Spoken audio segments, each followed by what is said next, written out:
हाम्रो घरमा मेहनत गरेर सासू बुहारीले यहाँ के काम गर्दैछन् हेर्नु होला गाइज।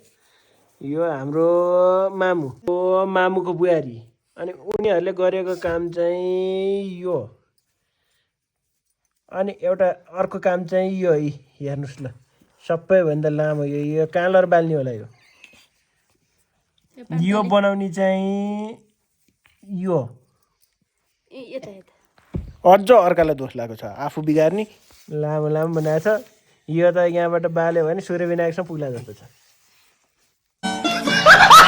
यो धुप चाहिँ किन बनाएको रे भनेदेखि मन्दिर जाने फुर्सद छैन रे, घरबाटै बालिदियो भने मन्दिरसम्म अटोमेटिक जान्छ रे। युन्जा टेक्निक चाहिँ भारतले चोर्न सक्छ भनेर अहिलेसम्म डिस्क्लोज गरेको छैन है, कसैले नभन्नु होला नि। यो है घरबाट बालिदिने मन्दिर अटोमेटिक।